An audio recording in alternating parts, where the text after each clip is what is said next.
మంతని టౌన్తో పాటు నియోజకవర్గ వ్యాపారంగా రహదారులను నిర్మించి మౌలిక వసతులు ఏర్పాటు చేయడమే తమ ప్రధాన లక్ష్యమన్నారు మంత్రి శ్రీధర్ బాబు. మంతని మున్సిపల్ పరిధిలోని కూచిరాజుపల్లి శివారులో 162 కోట్ల రూపాయలతో నిర్మించనున్న శ్రీపాద రింగు రోడ్డు నిర్మాణాన్ని మంత్రి భూమి పూజ చేశారు. అదేవిధంగా మంతని పట్టణంలో 22 కోట్ల నిధులతో నిర్మించనున్న 50 పడకల ప్రభుత్వ వైద్యశాల నిర్మాణ పనులకు శ్రీకారం చుట్టారు.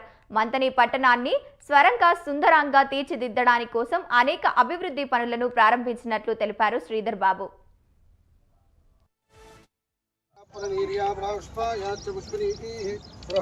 మంతని నియోజకవర్గ కేంద్రం అదేవిధంగా రహదారుల అభివృద్ధికి సంబంధించి దాంతోపాటు ఈ ప్రాంతంలో ఇన్ఫ్రాస్ట్రక్చర్ని పెద్ద ఎత్తున డెవలప్ చేయాలని ప్రజలందరి ఆకాంక్ష మేరకు మా కాంగ్రెస్ పార్టీ ప్రభుత్వం వచ్చిన తర్వాత బ్రిడ్జ్ గోదావరి మీద మంతని నుంచి శివారం పోవటానికి శంకుస్థాపన కార్యక్రమాలు చేయడం జరిగింది.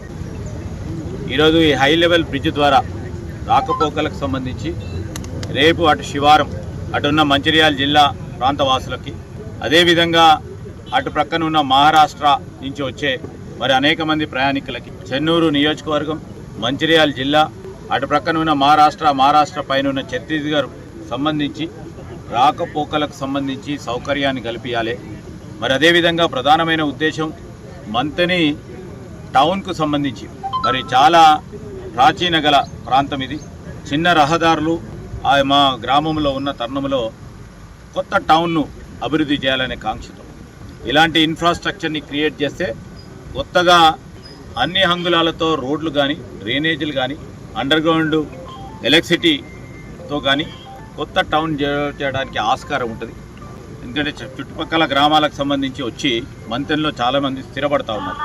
మంతెని నియోజకవర్గ కేంద్రం అదేవిధంగా రహదారుల అభివృద్ధికి సంబంధించి దాంతోపాటు ఈ ప్రాంతంలో ఇన్ఫ్రాస్ట్రక్చర్ని పెద్ద ఎత్తున డెవలప్ చేయాలని ప్రజలందరి ఆకాంక్ష మేరకు మా కాంగ్రెస్ పార్టీ ప్రభుత్వం వచ్చిన తర్వాత బ్రిడ్జ్ గోదావరి మీద మంతని నుంచి శివారం పోవటానికి